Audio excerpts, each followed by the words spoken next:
जब कानून अंधा हो जाए, जब हुकूमत बहरी बन जाए, जब सियासत में भेदभाव बढ़ जाए और जमहूरियत के चौथे पिलर को रिश्वत, गुलामी और अंधभक्ति का दीमक चाट कर खोखला कर दे, जब मेन स्ट्रीम मीडिया अवामी मसाइल को छुपाने लग जाए, सरकार की नाकामियों पर पर्दा डालने लगे और न्यूज़ चैनलों में झूठा प्रोपेगेंडा चलाया जा रहा हो, नफरत की आग को हवा दी जा रही हो, तो ऐसे में अवामी नुमाइंदा बनकर हक व सदाकत की आवाज़ उठाना, सच्चाई की आवाज़ बुलंद करना हमारा फर्ज है। ऐसी बेखौफ आवाज़, ऐसी जोरदार सदा जिससे हकीकत आश्कार हो जाए। देखते रहिए सदाए हक न्यूज़ का स्पेशल प्रोग्राम सदाए अजहर। अस्सलाम वालेकुम रहमतुल्लाह। सदाए हक न्यूज़ के स्पेशल प्रोग्राम सदाए अजहर में आप सभी का खैर मकदम है। आज फिर से देश के प्रधानमंत्री नरेंद्र मोदी जी सामने आए और उन्होंने आकर भाषण दिया। लॉकडाउन का वक्त बढ़ा दिया। 14 अप्रैल तक लॉकडाउन था, लेकिन अब 3 मई तक लॉकडाउन का वक्त बढ़ा दिया गया है, समय बढ़ा दिया गया है। मैं आपको मोदी जी का भाषण तो नहीं सुनाऊंगा क्योंकि आपने सुन लिया होगा। अगर नहीं सुना है तो कहीं और से सुन लेंगे। मैं करूंगा नरेंद्र मोदी जी से, देश के प्रधानमंत्री से, वजीर आजम से सीधे सवालात, वो सवालात जो मीडिया नहीं करता है, आज का दलाल और गोदी मीडिया नहीं कर पाता है, वो सवालात आज हम सीधे देश के प्रधानमंत्री से करेंगे।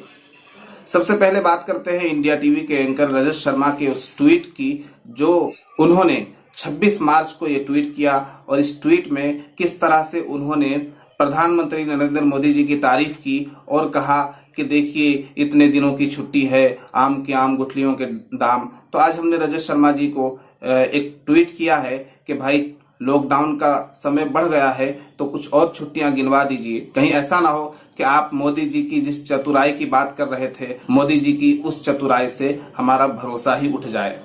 खैर, आते हैं सीधे सवालात पर। सबसे पहला सवाल, मोदी जी सामने आए और सामने आकर उन्होंने संबोधित किया देश की जनता को, देश के आवाम को, देश के नागरिकों को। कोरोना वायरस को लेकर जो उनकी चिंता है वो काबिल कद्र है। चिंता होनी भी चाहिए, फिक्र होनी चाहिए। देश के प्रधानमंत्री हैं, वजीर आजम हैं, उनकी अपनी जवाबदेही है। लेकिन इसके अलावा बहुत सारी बातें और बड़े बड़े मसाइल ऐसे हैं जिन पर उनकी बिल्कुल भी तवज्जो नहीं है। लोगों की उम्मीदें थी, आशाएं थी कि प्रधानमंत्री जी सामने आएंगे, कुछ बोलेंगे तो हमारे मसाइल का कुछ हल निकलेगा, हमारी परेशानियां कुछ कम होंगी, कुछ हमारे लिए भी बोलेंगे, गरीबों के लिए बोलेंगे, मजदूरों के लिए बोलेंगे। लेकिन ऐसा कुछ हुआ नहीं। देश के प्रधानमंत्री नरेंद्र मोदी जी ने तमाम लोगों की, गरीबों की, मजदूरों की उम्मीदों पर पानी फेर दिया है। आज का भाषण आप उनका सुन लीजिए और देश के जितने मसाइल हैं उन मसाइल पर उन्होंने क्या तबसरा किया है आप खुद अंदाजा लगा लेंगे। पहला सवाल मोदी जी से यह है कि जब आपने लॉकडाउन किया था, पहली मर्तबा जब आपने लॉकडाउन किया, तो क्या उससे पहले आप मशवरा नहीं कर सकते थे? जब लॉकडाउन का समय आपको बढ़ाना हुआ तो फिर आपने मशवरा किया, और मशवरा भी, मीटिंग भी सिर्फ उन लोगों से, जिन पार्टीज के 5 एमपीज हैं उन्हीं लोगों से आपने मीटिंग की, और जिन पार्टियों में 5 एमपी से कम हैं उन लोगों से आपने बिल्कुल मीटिंग नहीं की। इनमें अक्सर मुस्लिम पार्टियां हैं। आसाम की मौलाना बदरुद्दीन अजमल साहब की पार्टी है, 1 एमपी हैं। केरला की पार्टी है, असदुद्दीन ओवैसी की पार्टी है। तो इन पार्टियों को आपने इनवाइट नहीं किया, इनके एमपीज को इनवाइट नहीं किया। उनसे भी आपको बहुत कुछ मशवरा मिल जाता। यहां भी आपकी राजनीति जो है वो मुतासिबाना सियासत आपकी नजर आ रही है कि किस तरह से आप धर्म की राजनीति कर रहे हैं, और जो एक अकलियती तबका है इस देश का, उन्हें आप इग्नोर कर रहे हैं। ये तो एक अलग सवाल है। लेकिन जब आपने पहली मर्तबा लॉकडाउन किया, क्या उस वक्त आप तमाम एमपीज को पार्लियामेंट में, लोकसभा में इस तरह की मीटिंग नहीं कर सकते थे? जब लॉकडाउन को बढ़ाना हुआ तो फिर आपने मीटिंग की, ऐसा आपने क्यों किया?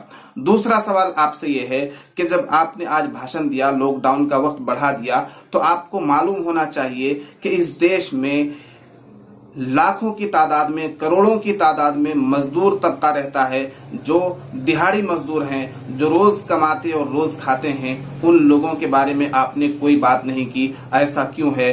किसानों के बारे में आपने कुछ नहीं कहा।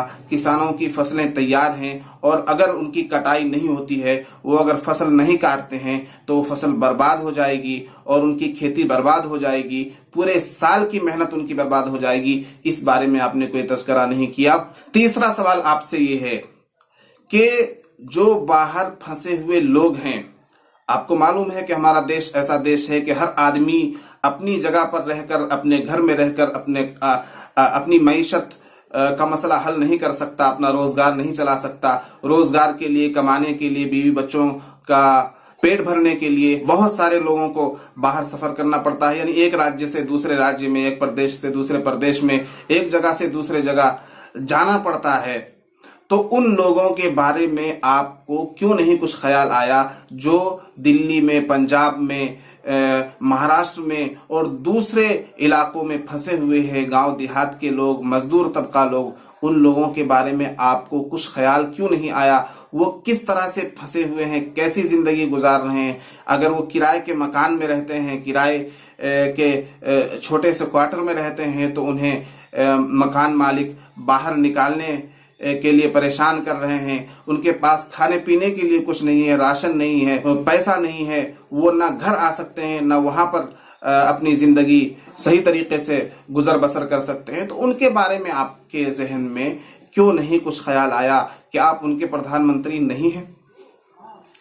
खुद बिहार के, हमारे सीमांचल के और किशनगंज के हजारों लोग मुंबई में, पंजाब में, लुधियाना में, दिल्ली में फंसे हुए हैं। ना घर आने का उनका कोई साधन है, ना वहां रहकर वो अपना पेट चला सकते हैं। आपको खबरें मिल रही होंगी या नहीं मिल रही होंगी मुझे नहीं मालूम, लेकिन ये वक्त ऐसा आ चुका है। 21 दिनों के लॉकडाउन में ही कितनी आत्महत्याएं हो गई हैं, आपको कुछ मालूम भी है?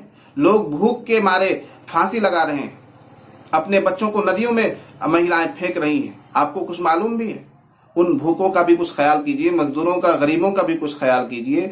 कि आप सिर्फ कोरोना वायरस की बीमारी से अमीरों को बचाना चाहते हैं?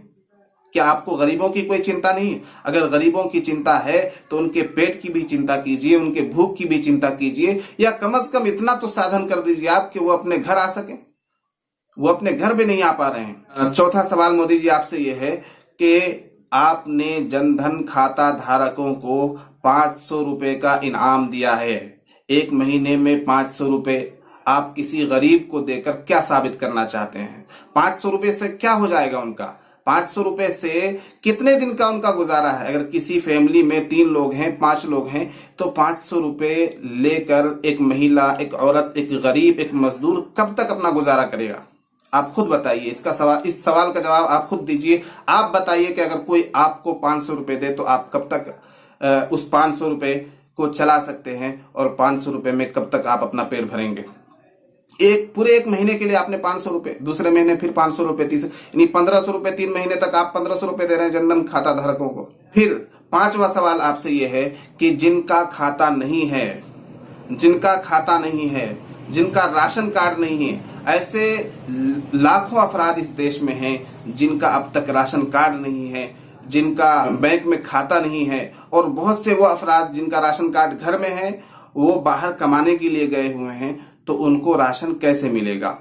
जिनके पास बैंक खाता नहीं है, उनको रकम कैसे मिलेगी? उनको पैसा कैसे मिलेगा? क्या आप उन लोगों के लिए भी कुछ साधन कर रहे हैं? छठा बड़ा सवाल, आप देख रहे हैं देश की क्या स्थिति है और मीडिया किस तरह से झूठ का प्रोपेगेंडा कर रहा है। मीडिया किस तरह से देश में कोरोना वायरस से भी ज्यादा नफरत का वायरस फैला रहा है। आपने मीडिया पर एक लफ्ज नहीं कहा।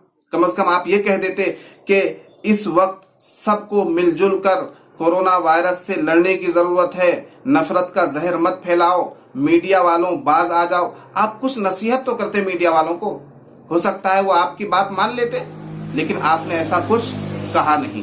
तो मोदी जी, हमें लगता है कि आप पूरे देश के प्रधानमंत्री हैं, आप पूरे मुल्क के वजीर आजम हैं।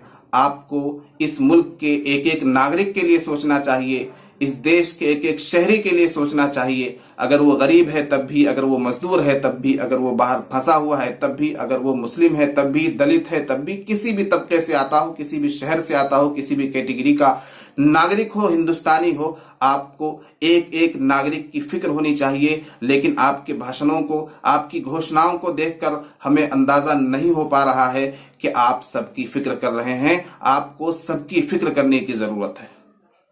इसी के साथ आज का एपिसोड हम समाप्त करते हैं। नाजरीन, अगर आपको हमारी ये वीडियो पसंद आई तो इसको लाइक कीजिए, शेयर कीजिए, और अगर आपने अब तक हमारा चैनल सब्सक्राइब नहीं किया है तो चैनल को सब्सक्राइब करके बेल आइकन पर क्लिक कर दें ताकि हमारी हर वीडियो का नोटिफिकेशन आपको मिल जाए।